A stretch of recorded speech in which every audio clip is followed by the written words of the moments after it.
Good afternoon. Hello, everyone. My name is Dean Tamika Bethel. I am Assistant Dean of Yale College and Director of the Afro-American Cultural Center, more affectionately known as the House, AKA this big, beautiful building you're sitting in right now. So welcome home. Before we begin, I would like to do the land acknowledgement.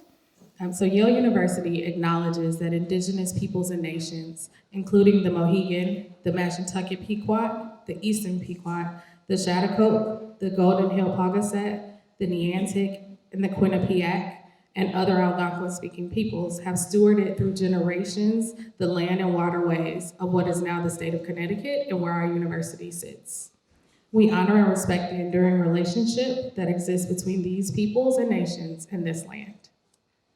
I would like to briefly tell you a bit about the House before our event begins today. So the Afro-American Cultural Center was founded in 1969 by 3 Yale undergraduates, Don Ogilvy, Armstead Robinson, and Glenn D. Spear. They worked for 2 years with local New Haven activists and some professors on campus to petition the university for a space for Black students to call home while they were here at Yale.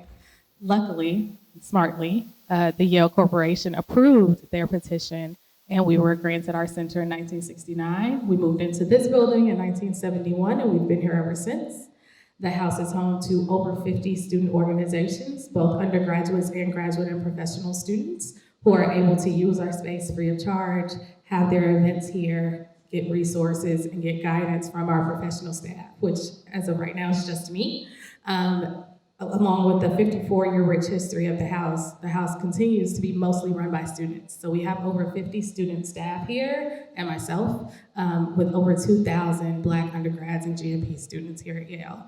So it's very exciting, especially as an alum of Yale College from the class of 2011, to be here to steward Yale's through this space and this experience. I welcome all of you, and I encourage you to explore the space once this event is over. It is the first cultural center on Yale's campus, the first Black cultural center of the Ivy League, and one of the first Black cultural centers in the country. It is also the largest, and in my opinion, the best building on this campus, the best cultural center on this campus, so please be sure to explore our building. We have a library, art gallery, meeting spaces and things, and we are very excited to have all of you here for this wonderful and very purposeful and timely event today. And with that, I will pass you off to Dean Imani.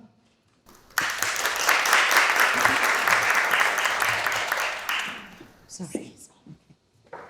Thank you very much, and thank you very much for allowing us to host our event here in this beautiful, beautiful house. I really feel honored to be in this place today. And I would like to just welcome all of you. Good afternoon, and thank you very much for joining us today. We are all,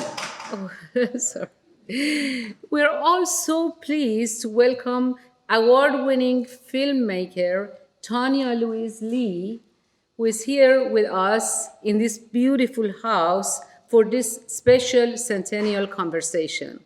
As you know, that we are celebrating our Centennial this year, and this is a part of a series of wonderful events that we are going to hold throughout this year. I know we all look forward to hearing about her documentary film, Aftershock. I hope that you have all watched it, and her important work in the areas of maternal mortality and social justice. These are two areas that we care so much about in the Yale School of Nursing, and we can't wait to hear the conversation here and to learn more about both areas and to see what could we do as an institution to be able to promote social justice and health equity and health justice across the United States. I would also would like to welcome 4 of our precious Yale School of Nursing faculty who are going to participate in this conversation today. Midwife and Student Equity Coordinator, Heather Reynolds, Nurse Midwifery Specialty Co-Directors, Joan Kambelik and Michelle Telfer, and also last but not least, our former interim dean of Yale School of Nursing, Holly Powell Kennedy, and Helen Barney, Professor of Midwifery.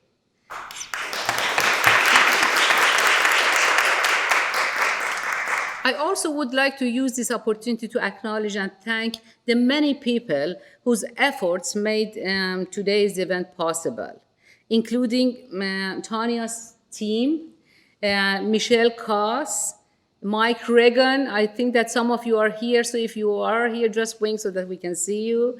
Taylor Testoni, Peter Plotica, Lauren Langford, and Marsha Thomas here.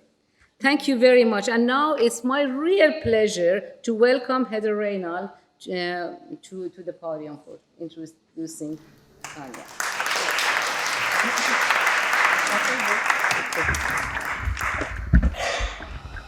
Oh my gosh, it's so good to be back in this place.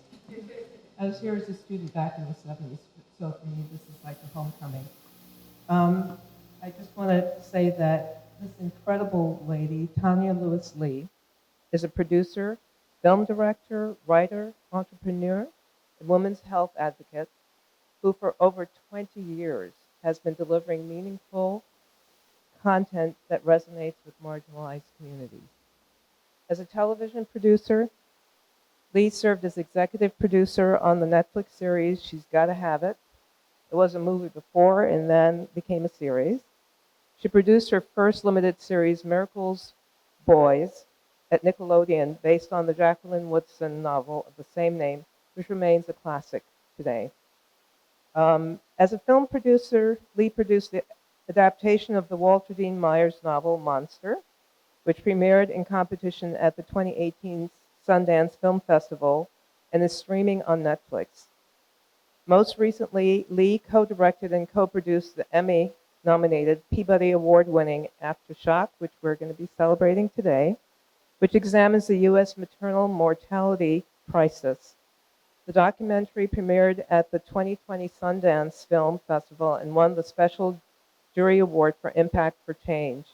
It was acquired by Onyx and ABC News to release on Hulu in July of last year. As a writer, Tonya penned the script for The Watsons Go to Birmingham, an adaptation of the Christopher Paul Curtis novel that she also produced for the Hallmark Channel. She is the author of 3 children's books, including the classic Please, Baby, Please, as well as the adult novel Gotham Diaries. She has done a lot.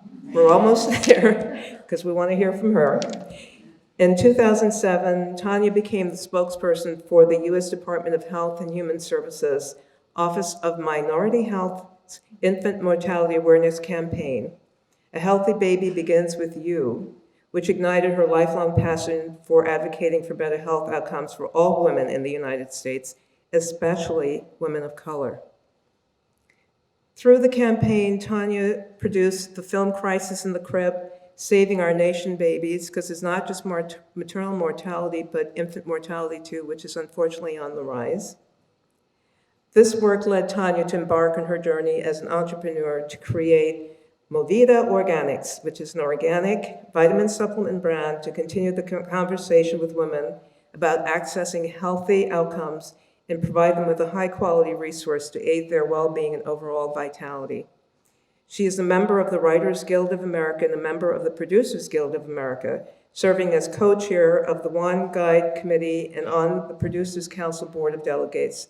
She's also a member of the Board of Trustees of the March of Dimes, where I'm also on their advisory council, the Nurses Advisory Council, and a director emeritus of the Board of Trustees of the NAACP Legal Defense and Educational Fund. In 2022, IndieWire featured Tonya on their 22 Rising Female Filmmakers to Watch. She is the mother of 2 adult children and lives in New York with her husband, Spike Lee. Welcome. It's a pleasure to have you here. Amen.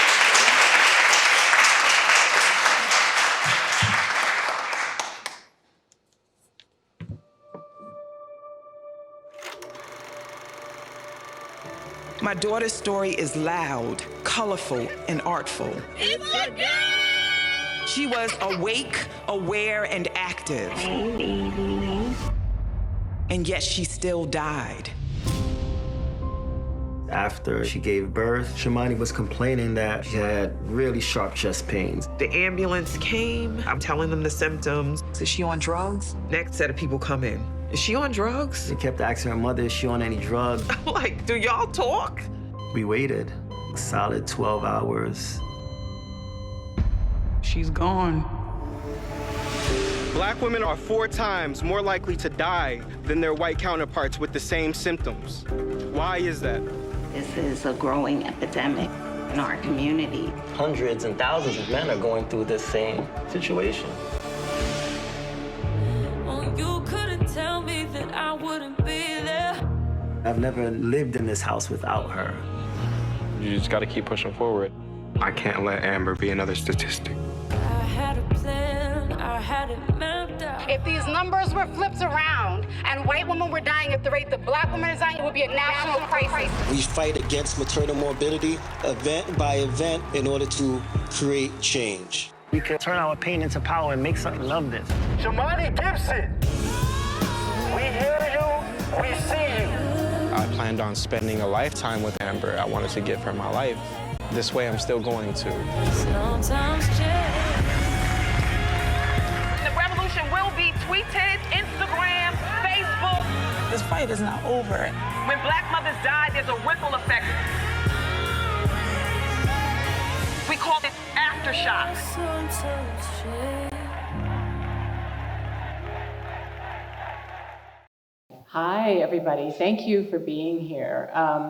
First, thank you so much to all of you all who brought me here. I am truly honored and humbled to be here to talk to you today about Aftershock and to be in conversation with these amazing women here. I'm going to tell you a little bit about how I got here before we start the conversation and why I've been so passionate about the work of maternal health and equalizing the maternal health care here. I think it's kind of obvious, but I will still talk about it. One of the things you didn't mention in that bio is that I'm a lawyer by trade. When I graduated from college as a young person, I actually really wanted to be in the arts. I was someone who had studied a lot of literature. I went to Sarah Lawrence College, a very creative place. I did a lot of writing, but I didn't know anyone who had a career as a creative. My parents were very corporate-minded, and they didn't either. And when I said I wanted to go into television, they were like, "Are you crazy? You need to get a job so you can make some money." And so I went to law school, at one point thinking I would be a civil rights lawyer, but then again, my father was like, "That's not what I meant when I sent you to law school. I want you to make some money." So I ended up being a corporate lawyer, although I did clerk at the NAACP Legal Defense Fund. And I think my passion, I was just talking to someone about this the other day, for civil rights and social justice. When I was 8 years old, in the middle of 3rd grade, we moved from Montclair, New Jersey to Milwaukee, Wisconsin. And it was it was a traumatic move for me in a way. My father's company moved, so we moved. And back in that day, my parents were like, yeah, when dad's going, we all go, which is great in some ways. But moving to Milwaukee, the suburbs of Milwaukee, Wisconsin, I was like the second black student in that school. And it was a very racist place. And I was an 8-year-old child being bullied by the kids, not protected by the teachers there. And felt very alone. And at the end of that year, my parents transferred me to another school. But I bring that up because what I think I'm trying to do and the work that I'm doing is fight for that little 8-year-old girl. I think my work is about trying to make the world a better place so that other young people don't have to go through that. At the same time, I remember very clearly watching the documentary series Eyes on the Prize. These things collide to me in my mind as an adult now, right? Eyes on the Prize was eye-opening for me. There were these amazing civil rights warriors out there fighting that fight for all of us to have rights. I mean, young people standing up against dogs and water hoses And I think that really got into my spirit and my soul. And so, you know, while I was looking to make my way in life in some way, using the things, I was an early reader, I loved stories, I loved watching movies, I loved watching TV. And ultimately, somehow I wanted to bring it all together. And, you know, it's funny, all of my friends were always artists. And then I happened to marry a super creative, amazing artist who was making it work for himself, right? And when we got married, you know, I talked to Spike about the fact that I really had these creative ideas. And he was like, if that's what you want to do, then you should go do that. And really supported me in doing that. And I started by writing. You know, I was newly married, I gave up my job, and I'd get up in the morning and I'd write for hours. And that resulted in ultimately my first children's book, Please Baby Please. And because of Please Baby Please and then Please Puppy Please, the US Department of Health and Human Services reached out to me and asked me to be a spokesperson for the infant mortality awareness raising campaign, A Healthy Baby Begins With You. And with that campaign, I had the absolute, blessed experience to travel this country, all over this country. I was in urban areas, I was in rural areas, north, south, east, west, and got a chance to meet people where they were, the community, people who were working in community to try to improve outcomes. And I got a major education. I mean, at the time, I don't even think I at first knew what infant mortality was, that the US had an issue, that Black babies were dying at higher rates than white babies, that it didn't matter your socioeconomic status in this country. As a Black person, you still had a higher chance of losing your child before its first birthday. And finding myself immersed in this world of ultimately women's health, because of course when we talk about an infant, we're talking about a woman's health, I would inevitably hear stories not only of infant death, but of mothers dying from childbirth complications. And so as Heather mentioned, I did a film called Crisis in the Crib then for the Office of Minority Health. And I went on and continued to do other work, continued to travel with the campaign, because I think once your eyes are opened in this way, once you have the opportunity to really get out in community and engage with people, it just becomes a part of you. It certainly did for me. I mean, I love going into community and talking to all kinds of people. I mean, it fills me. And I feel like I take them with me and I can share them in other ways. But then, you know, in terms of Aftershock, I think it was 2018, Linda Villarosa wrote a huge article for the New York Times about the US maternal mortality crisis. And I think ProPublica did an article, and people were starting to talk about what was happening in our country around maternal health.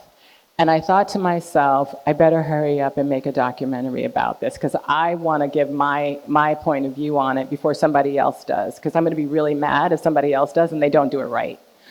So, you know, I started thinking about it, and it's a huge issue. And I say that, I joke and say I'd be mad if someone didn't do it right. But the fact of the matter is, and I know there are other people working on documentaries, other documentaries have come out on the issue, and I think it's really important that people put their voice to the issue the way they see it. And for me, it was really important to work with somebody, to find a partner, because there's so many different ways in that you can go about making this film. And so my producing, directing partner, Paula and Izelt and I met at a women's conference. Someone introduced us. They mentioned that she was beginning to develop a documentary film on the issue. I was beginning to develop a documentary film on the issue. We did not know each other. She's a Jewish woman who lives in New Jersey. I am who I am. We met one day, we had coffee another day, and the next thing you know, we were off making this film. And the reason why we were off to make this film together is that we both had a shared vision about how this film, from our perspective, needed to be told.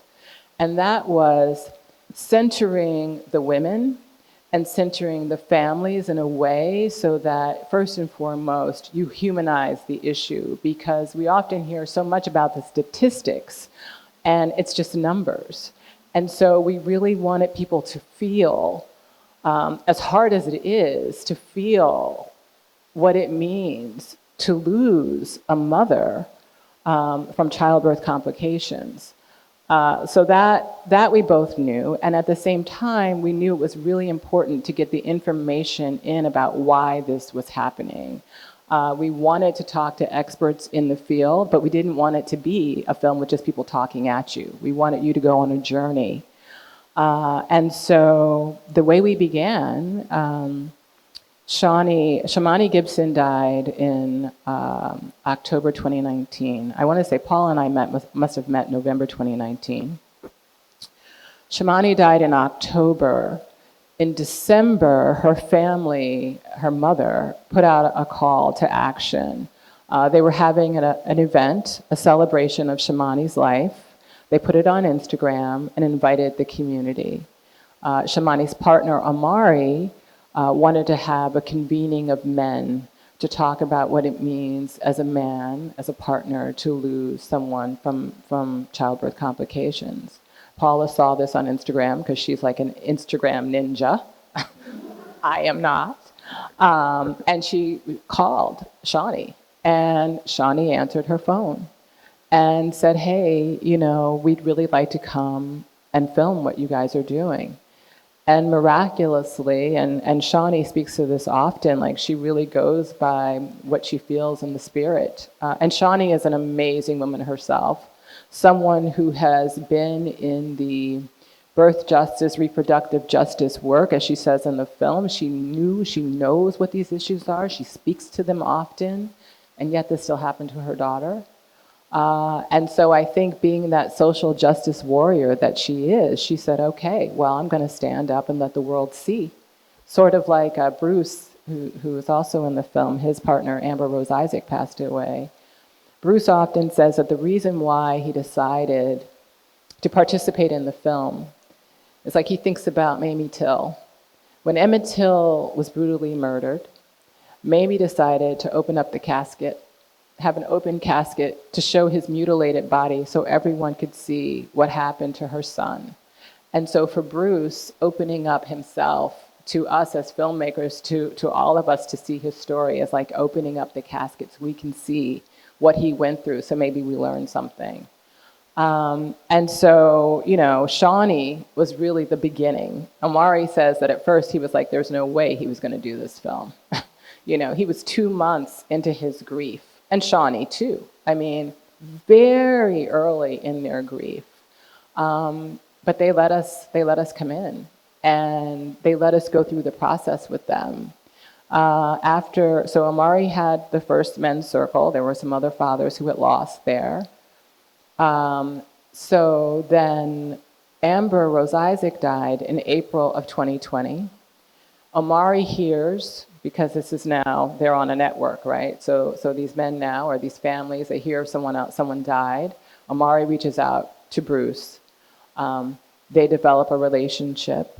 And because Amari and Bruce have this relationship, Amari explains to Bruce, we're making this film. And Bruce says, okay, I'm going to get on. But I will tell you, before that, Bruce, after, I want to say, so if Amber died in April, I want to say it was maybe even 2 weeks after Amber died, Bruce had a press conference, which we actually filmed before we knew Bruce, because we had heard, again, on social media that he was going to have this press conference. So we brought out a camera to capture him doing his press conference, and thereafter we met him and continued on the journey with them. And I'll say, I make this film because, like I said before, it seems obvious to me. Infants, mothers, that is the bedrock. The health of women, the health of infants is the health of a nation. That's how you mark the health of a nation. And we are not doing well at all. And we should be doing better. And so I made this film because I want to make an impact. I mean, when you hear my bio, like I'm trying to make an impact. I'm trying to humanize, the Black experience, because I know as a young Black child what it's like to be dehumanized. So we want to humanize our experience for ourselves and for all of us, so we understand who we are. And so that we can come together. And I also have to say, like, my partnership with Paula in making this film, I mentioned, she and I are very different. We have very different points of view. And it can be very difficult to have hard conversations about things. She doesn't understand my life experience. I don't understand her life experience. That can create conflict. But I think it's really important that we dig down and have those conversations. I think when we are made to feel most uncomfortable, sometimes the places where we grow the most. And so as we made this very difficult, complicated film, we also learned and grew from each other. And it's really my hope that Aftershock is able to, and that's why it's so amazing to be here with you all today, because I think, as people go on in their lives and their careers, I'm hoping that Aftershock stays in someone's brain a little bit, and especially healthcare providers, to think about how you are treating someone, and how you can have a real impact. We all have an impact. And I believe we all have a role to play in making this crisis better. And for me, it's by storytelling, and by standing up, and by giving voice to what I can give voice to. And I am humbled by the ability to do that. And for you, it may be something different. But that's why I'm here. That's what motivates me to make Aftershock and to do the other kinds of work that I'm working on. I will always be advocating for women and infants' health. It is of the most important thing we can do. When I saw just this morning or yesterday, the fact that our infant mortality rate is going up, it's like, WTF? How can this be? How are we not, as a nation, putting all of our resources to our people? Because we're supposed to be the beacon for the world, and yet we have these abysmal rates. It's solvable. It's not like we can't fix it. We can, if we choose to.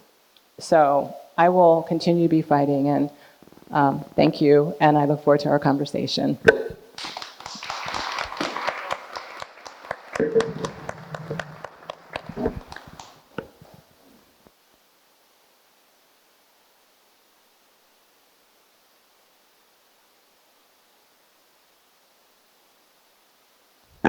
See, the young leading the old.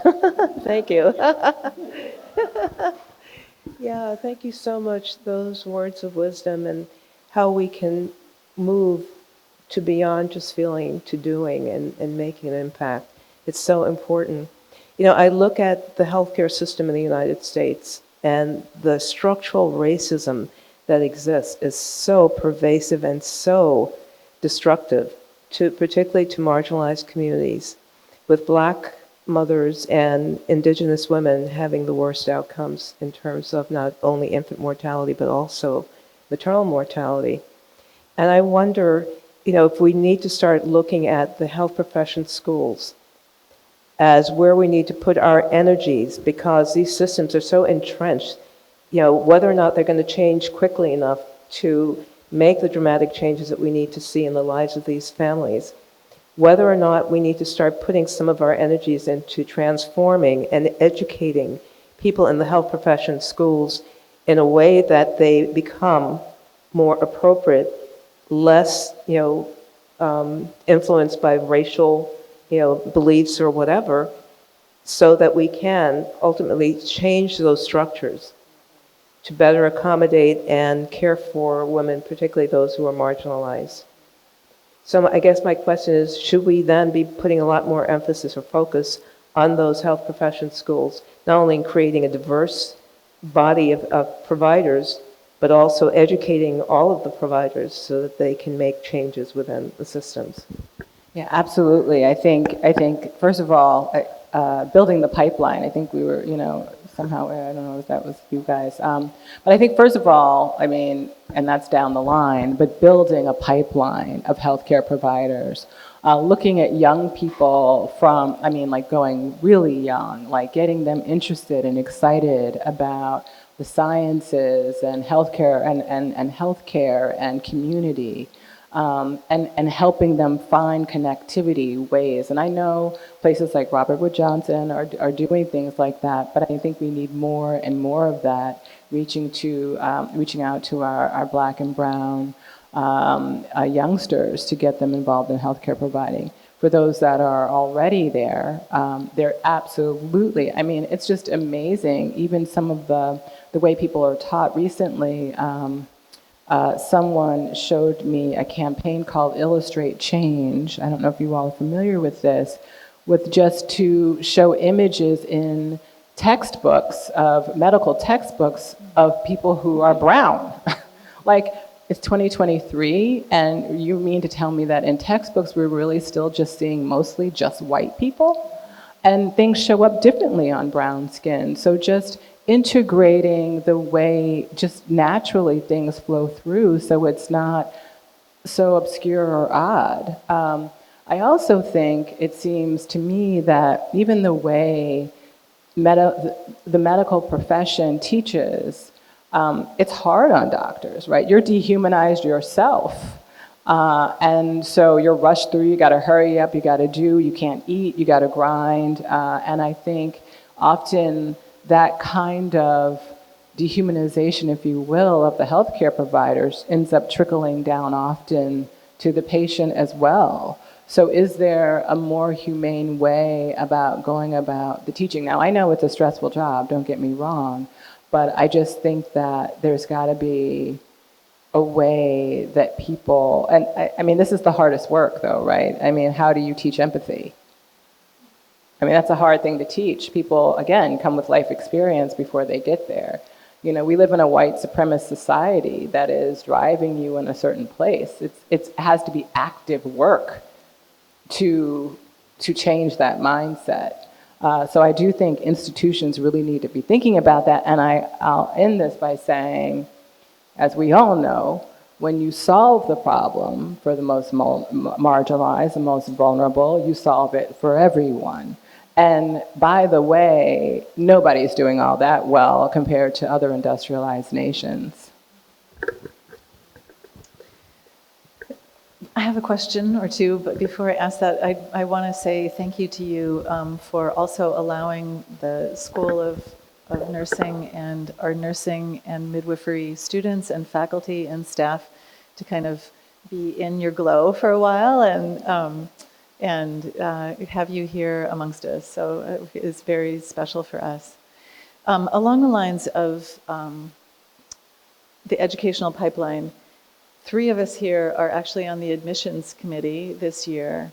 And I would like your opinion of the recent Supreme Court decision that enforces race-blind admissions and how you think that will impact our ability to diversify ethnically, culturally, racially our workforce, which has been a priority of the Yale School of Nursing historically. And it's very present for us at this moment as we're beginning to receive applications.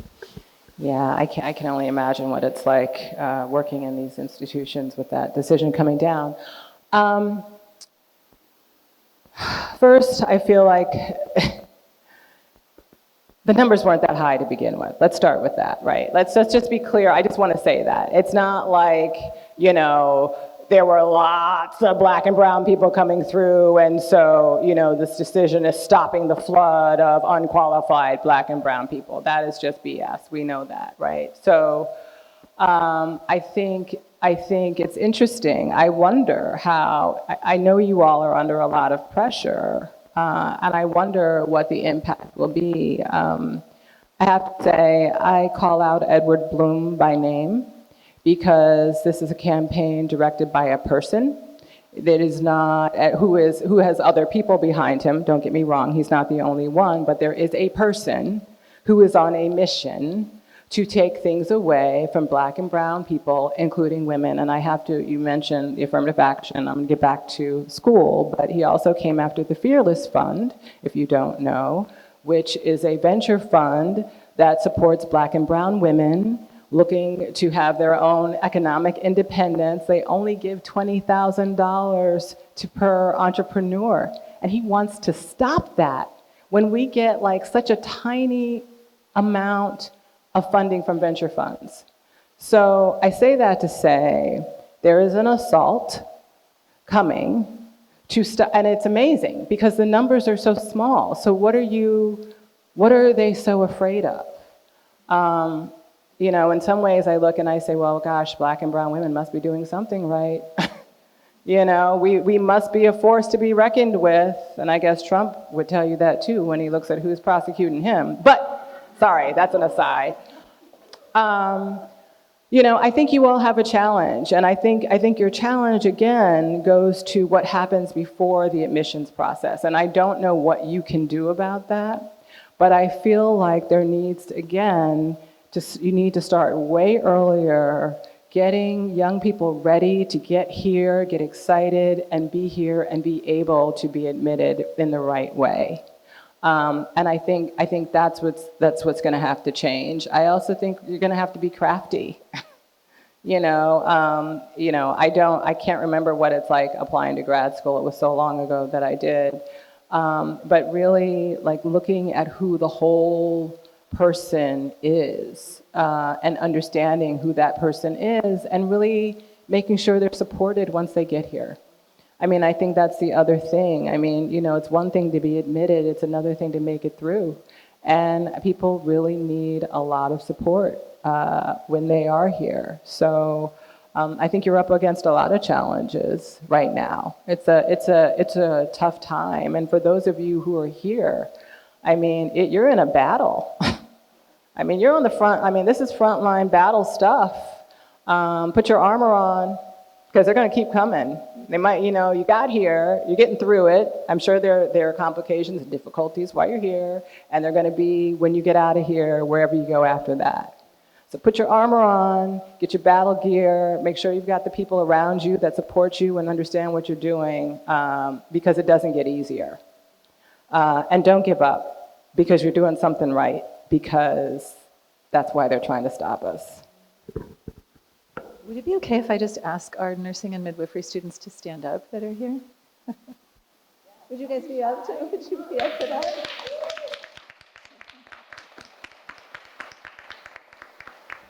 I'm excited to see them. I just want to really thank you for doing what you're doing. It's really important work. So thank you, and thank you for being here. My second question is, if you can talk about this, what's your next equity-related project that you're thinking about working on? Where are you going from here? Very different kind of project. I've done some heavy stuff. I did, as you heard, I made the film Monster before this, which is about a 17-year-old kid who's incarcerated for his partner robbery, and then did Aftershock. So what I'm working on right now is, and I don't know if it'll actually see the light of day, but I'm working on it. It's a script that is a feature film that's horror, that deals a little bit with, well, I'll just tell you, it's, the land in Martha's Vineyard. I think a lot of people think of Martha's Vineyard these days as one thing, what it is. It's funny, if you Google Martha's Vineyard, it begins, the story of Martha's Vineyard begins with white people showing up on the shores. Like, there were not indigenous people there who have been there since 20,000 BC. So I'm having a little bit of fun trying to, and I, of course, I'm making it so complicated for myself. My son is like, I don't know why you're working so hard. Look at all that crap on Netflix. So I don't know why, but I want to say something about, the land and the trauma and the fact that what happened before, we're still dealing with today in ways that we don't even understand. And, again, just trying to write something that's kind of surprising in the fact that I'm actually dealing with something that's really important.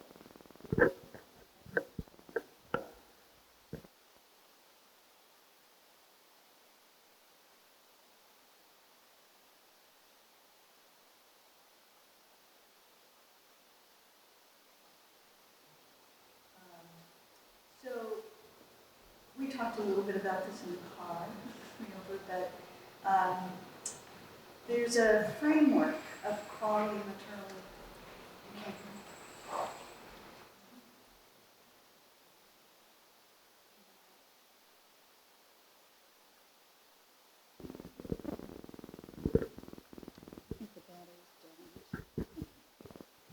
Can you hear me now? Oh, yeah. There's a framework on quality maternal and newborn care that's based on evidence that was produced 10 years ago on particularly around midwifery. And it has 5 components that look at how we practice, who practices, who the workers are, and how the practice is based in values and philosophy, and how it's organized. Can women get to it? Is it acceptable to them? So those pretty well make up all the things that all women and newborns should have. So if you had one area to invest in that you think would make the most impact, what would you invest in? I'm laughing because she asked me this question earlier, not quite like that. And I said, she was like, if there's one thing I could have, what would it be? And I said, Jeff Bezos money. And so now she's like, okay, so if you had Jeff Bezos money, what would be the one thing that you would invest in? The reason why it's hard for me to answer it like that is because this is a multi-pronged problem. And so you need a multi-pronged approach. That is, to me, the crux of the problem. Everyone keeps trying to go to one thing. Like, if I just go to the community and I do this, then the problem will be solved. And that's why I resist answering it like that. And I say, I need a lot of money so that I can put money towards politics, so that we can affect policy, we can elect good people into office who are going to put forth the kind of policies like making sure that all women get postpartum care that is covered, that we can make sure that all women can get midwifery care. What I would do is I would try to help the midwives get their act together. I love midwives. I don't mean that in a pejorative. I think midwives are amazing. But what I mean by that is really help build, a truly robust midwifery program in the United States. I mean, the fact that we're the only country, the only industrialized country that does not have midwifery care integrated into our healthcare system is insane to me. And so I would really try to figure out how to do that. I would invest at HBCUs, getting midwifery programs started and going even younger, programs that get young people thinking about midwifery programs. Invest in more birthing centers, again, state by state, so I got to deal with the politics to get that happening. But I do think that midwifery care is a huge answer, and I think that helping to fund them and bring them together and set them up for success would be a huge in this country.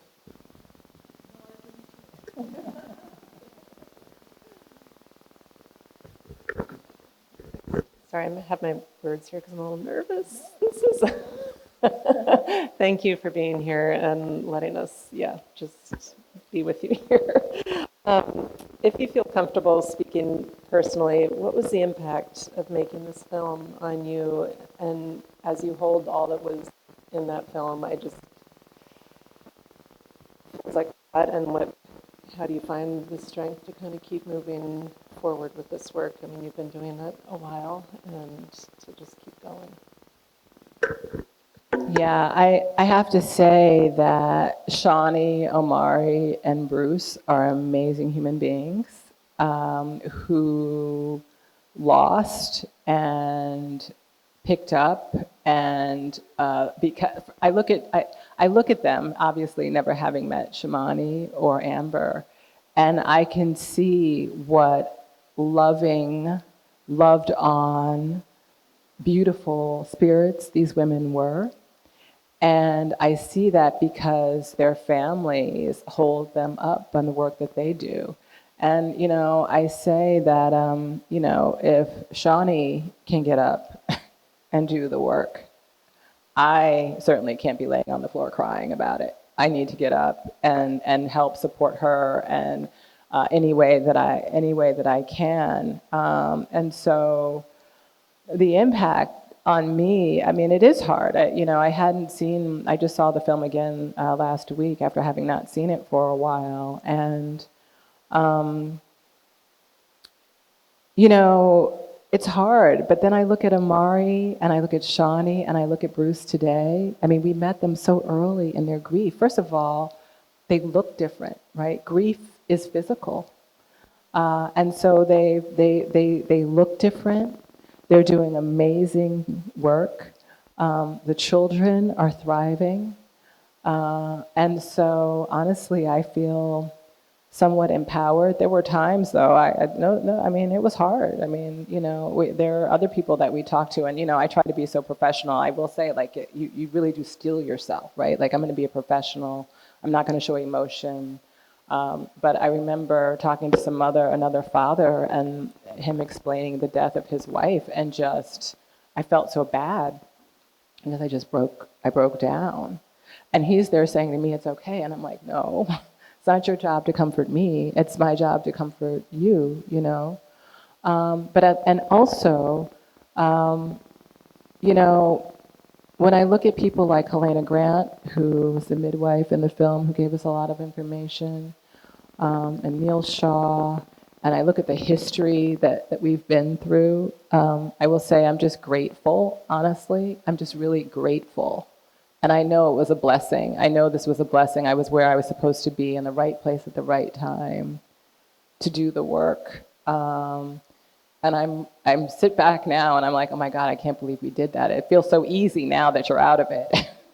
But it was hard. It was really, really hard in a lot of ways. And doing it, I worked out. I kept myself working out. I kept myself eating really well.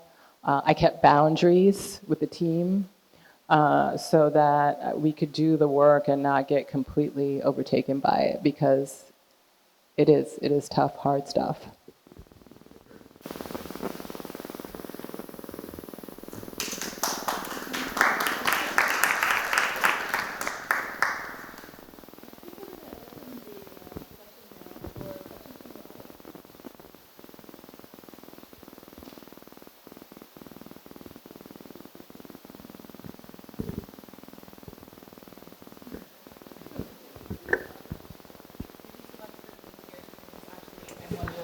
Students at Yale School of Nursing.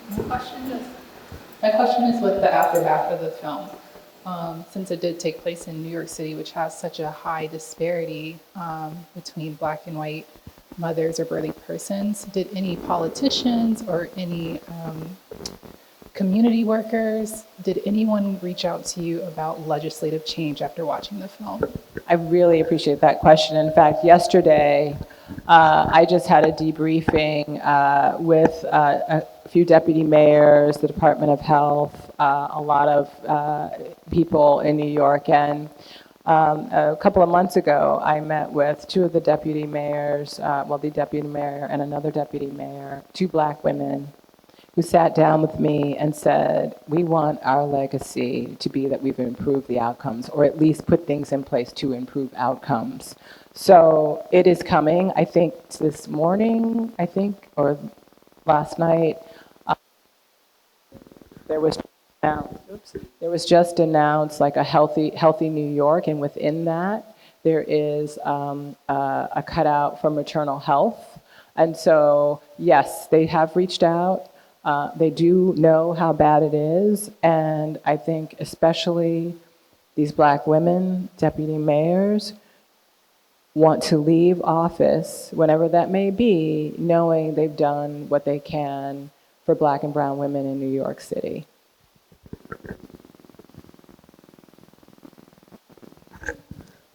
Hi, good afternoon, panel. I'm also a student in the DMP program, and of course, I've shared with you before that I've shown your film a number of times. I think what's important that I wanted to piggyback on that you said earlier was the fact that the issues as far as things being preventable, the maternal health issues being preventable, is like right here in Connecticut too. As the program director of maternal health equity, there's a maternal mortality review committee right here in Connecticut that says 80% of the deaths that occur could have been prevented. So I just wanted to bring it on home so that it's not a matter of looking from just a national lens of where we are with these statistics and these numbers, but knowing that this is hitting really close to home in a way that we can improve on. Thank you for that. Thank you. And you're right. I mean, 80% are preventable. And then, you know, the other thing that I often don't talk about, want to just mention, is the near deaths. You know, how many women nearly die from childbirth complications? That's not even caught in that number.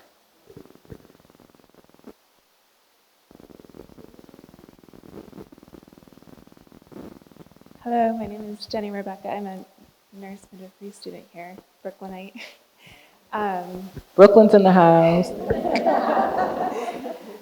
Before I came here, I was a doula for about 6 years, and the first birth I went to, I realized I wanted to be a midwife. So I went back to school, did nursing, and it's interesting because this film, it was hard for me to watch. It took 4 or 5 goes because these were the people I worked with. The Black women in New York were the ones that would come to me, and the doula was the answer. And then as time went on, the doula was the Band-Aid. And then the midwife was the Band-Aid for this problem. And working with the Black women I did who, you know, had doctorates from Harvard and, you know, had 3 degrees and were making this much money, and they would always tell me, they would say that to their provider in front of me. And it's that's not enough, it doesn't matter. And to have been on that side as a doula and an advocate was hard because you watch just all those sly little things that do happen and how people do fall through the cracks.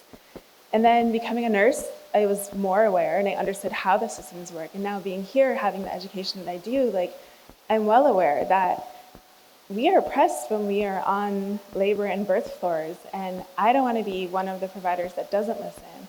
And I truly do believe that we have to dismantle these systems, the way hospitals work, the way healthcare, insurance is the bane of all of how we have these problems. Medicare gets cut off, Medicaid gets cut off as soon as for postpartum. And it's one of the reasons I came here is because I knew that we have to change education. And I think before my last breath, I want to change the way we're taught about maternal mortality and how we're taught about obstetric care in textbooks.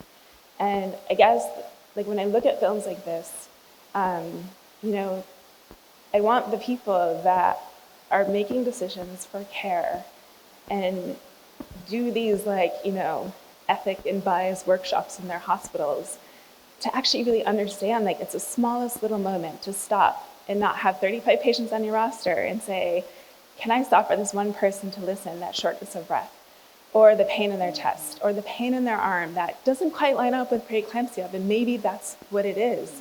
And to not worry about what things cost to send someone in for a workup. And it's frustrating because now I see every single side of this problem, and then the weathering, and then systemic racism, and this going back over 200 years. And yeah, maybe it's just an echo of what everyone has said so far, but being on this side, it's you really realize the importance, and it's the word that you use to steel yourself. That's the only way to that I'm getting through this, to figure out how can I be effective without being on the floor crying. Yeah. Thank you for that. You know, as I listen to you talk, I think about it. And I know you all know Jenny Joseph. I've had the opportunity to be with her and hear her speak. And one of the things I so appreciate about her is she's so blunt and direct. And she's like, I'm tired of talking about the problem. Now I need to build a system outside of the system. Like that is what she's thinking. And like, it's like, how do we do that? Like that's the thing, right? But again, you know, you think about that, right? Okay, we're gonna build it outside of the system so women don't have to deal. But then in places like Alabama, where the outcomes in hospitals were terrible, and the midwives and the community said, you know what, we're going to build outside of the community. We're going to build outside of the system. We're going to set up our own midwifery practice. Black women are like, great, we're going to come there. And then the state comes and gets in their business and says, oh, no, you can't do that. We want you all to go to hospitals. But our outcomes are better. So you say you want to protect women, but you're going to send us back into the hospital where the outcomes are worse?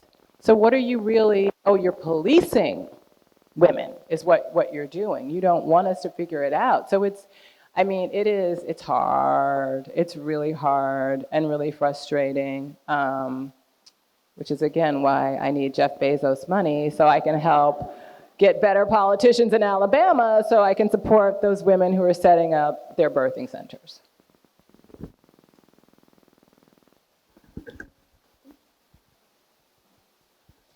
Good evening. My name is Tamika. I'm part of the YSN faculty here at the School of Nursing. And I had, bear with me, I'm going to try to do this without getting emotional. I had my first maternal experience 3 months ago when I gave birth at 24 weeks to a micro preemie. My daughter, her name is Marissa. She's still at Yale New Haven Hospital neonatal intensive care unit. And when I think about how infant mortality is deeply rooted in systemic and structural racism, I know and I understand that I have a Black baby that's being taken care of by a predominantly white healthcare team, and I have lost sleep over that because she cannot talk, she cannot advocate for herself, and it's something that I worry about every single day. Now, don't get me wrong, the team has been amazing. All the nurses and doctors, I had a good experience so far. But it's something that it's statistics, and it's the facts that I'm there every day at her bedside, try to have a voice and advocate. I'm there. They know me by my first name. I'm always there when they're rounding on her, talking about her medical care. But it's something that's like, it's my life right now, being her voice, being there, speaking up, asking questions. Giving birth was just one part of it. It now translates to making sure she has complications, of course, being born at 24 weeks, but, just being there and making sure, like, are we doing the right things, and just being involved in her care. So, I think the diversity is so important that we are starting at diversifying the healthcare force and having more diverse midwives, and starting with admissions committee and, enrolling more healthcare workers of, more diverse backgrounds, and how important that is to see, nurses and doctors who are of color that can relate to our lived experiences. And it's just so important because we are taking care of patients, and this is the community and this is the population that deserve to have, people that look like us. God bless you. God bless Marissa. And how are you doing? You're doing okay? Because I know we're worried about Marissa, but you got to be okay too, right? And I understand how you feel. That's a scary thing, leaving your child with strangers who don't look like you, and yet here you are. You're a nursing student, so you know the things to say, the language to use to let them know that you know, right? Imagine, and that's a blessing, and it's still scary. Imagine you didn't have that. You're coming from a totally different place, and you can't even talk the talk, which, again, you being able to talk the talk, you hope that helps them help you better. No one should have to go through that. Like, this is the part that makes me crazy, But I really appreciate you sharing that, and I wish you and Marissa all the best. And I wish you the best in your career as well as you go forward.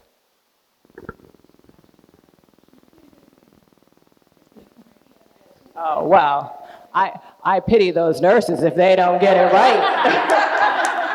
That's why I said they know me by my first name.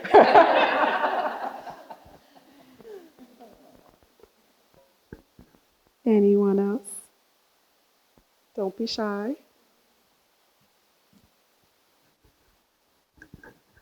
So I would like to thank you very much for your thought-provoking, experience that you shared with us, and also thank you, all of you, for your very good questions. I just want to, reiterate what you all, alluded to, and I think that we need to really pause and thinking about what you said. That mortality rate, infant mortality rate, and maternal mortality rates are rising in this country. They are rising in this country, and they are preventable. Another thing that I wanted to add to it that makes it even more outrageous is that U.S. spent almost 5 times more in healthcare services than any other high-income countries. So it's not only about how much money do we use to provide healthcare services, and the problem is that those high rates are not seen in the white population. So that means that there is nothing else that is causing this problem than racism.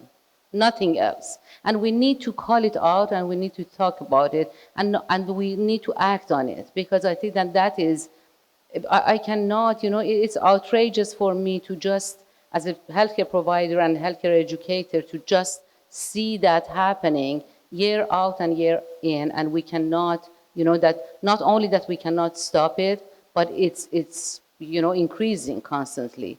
And that is so important for our next generation of healthcare providers here, our midwives and other nurses that we are graduating, that really we need to become the advocate, and we need to do something about being the voice of our the people who otherwise don't have voice, and that is just horrific. Yeah, I appreciate that comment. We had a scene that we had to take out of the film that was a group of midwives talking around a table about their experience. And one of the things, and they work in hospital, and a couple of them were saying, one in particular said they think of themselves as the guardian at the gate, as being midwives in the hospital system, so that when they see behaviors that are racist or traumatic to a patient, they will go and try to correct that behavior. I think you're 100% right. We have to call it out. The problem is that those of us in this room, we may, we believe, and I believe in anti-racist work, but there are moments when it's very hard for me. I get very cynical because as this country seems to be moving in, I don't know what this crazy direction we're moving in, people don't seem to really care. They don't care about black people, straight up. They just don't care about black people. And so I try to think of it like, and I often will say, well, even if you don't care about black people, you should care about this issue because it's coming for you. If you fix it early, like in the drug crisis, if in the 80s, instead of vilifying people because they had crack addictions and calling them crackheads and locking them up and treating them poorly, maybe by the time we got to this opiate situation, we would be a little better prepared to deal with it, but people don't learn. And again, white supremacy is our paternalistic society, they are very powerful and people are not trying to give it up. But to your point, we do have to call it out, and we do have to fight as much as we can, and we have to be slick, and we have to call out people like Edward Bloom, and we have to figure out how we go up against him and his cohorts as well.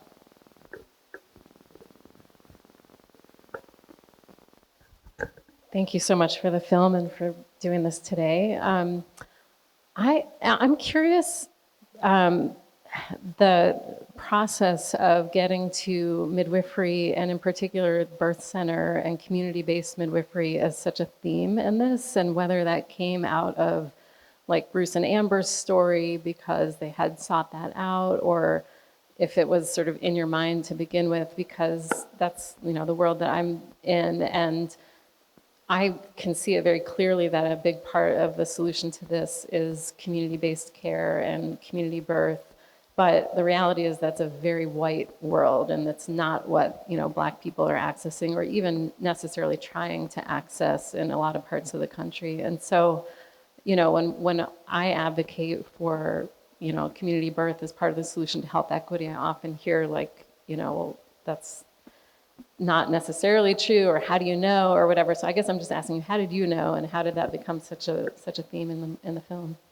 Yeah, I don't know. I feel like the Black folks that I came across really do advocate for that kind of community birthing. For us, you're right. With Bruce and Amber, it was a midwife who saw that her platelets were dropping, who sent her to the hospital for care when she realized she couldn't care for her.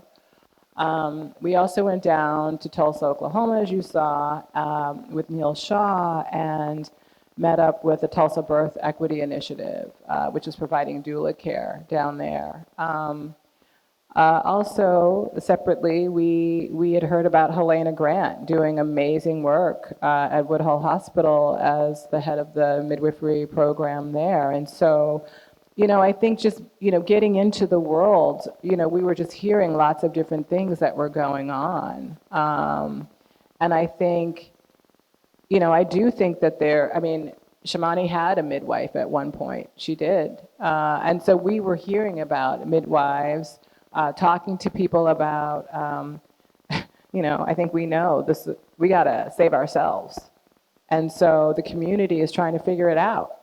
And everyone's talking. And then when we went down to Tulsa, I mean, that was just, you know, meeting the people at Tulsa Birth Equity Initiative, a doula program down there that connected us with Felicia, who's the woman that gave birth in the film, who really thought she was going to give birth with a doctor. And she just decided at the last minute to do something else. Those women actually, the head of that birthing center actually is Indigenous. And so, you know, the community is really trying to do the work to protect themselves and come up with solutions to themselves. And I think that's how we found them.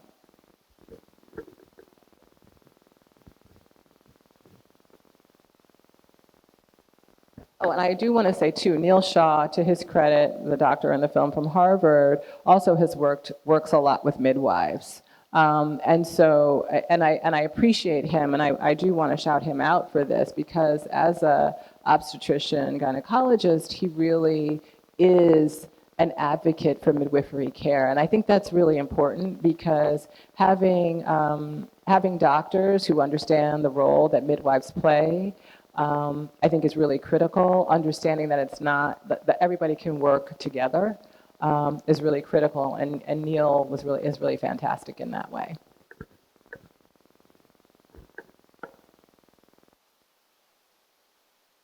Any other questions?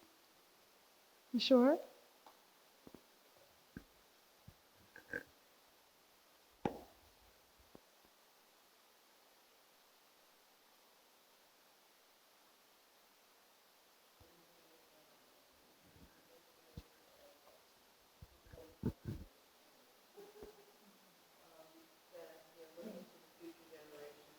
Incredible changes, and your work is contributing so much to informing the public and us about where we need to go and what we need to do. So thank you for being here, and appreciate it.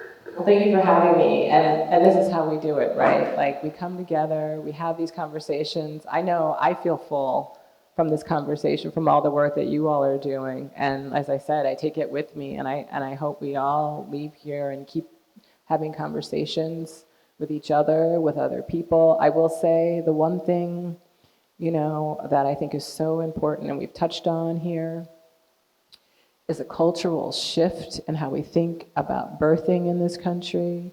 Birth is a sacred process. It is a natural process. No one is sick. It is an amazing process. And when you birth a baby and you go through that labor, as Felicia says in the film, it's the hardest thing she's ever done. She knows she can do anything. And that's why we're so oppressed in it. Because if women really, if we're able to realize our full power for those of us who choose to give birth, oh my God, these men wouldn't know what to do with us.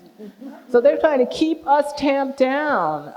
But I think we all need to think about, and I know I'm preaching to the choir here, but like how we talk about birth. I mean, as you see, I don't use the word delivery. No doctors delivered a baby. Women do the work. They birth a baby. A baby is birthed here. And I think if we can think about birthing as, and again, it's all about choice. If I choose to give birth, how I choose to give birth, where I choose to give birth. A woman has a choice in all of these things, who I choose to birth with. When you start getting that kind of language around, when we start talking to young people about, and we should talk to young people about birthing. Like, I don't know why it's such a mystery all the time. It's an amazing process.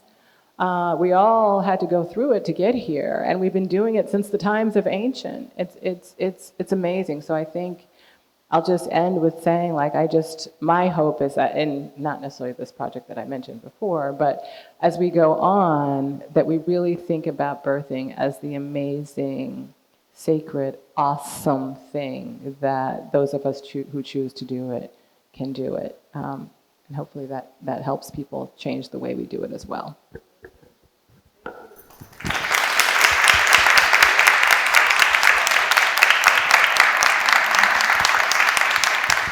I would like to once again thank you very much for your activism and everything that you do to be the voice of voiceless, and thank you very much for coming here. And I can talk about, speak for everyone here, that I think that this was really, thought-provoking, and I know that we are leaving here with a lot of thoughts in our mind to continue this work. It is very important. Thank you so much. Thank you so much. Thank you very much.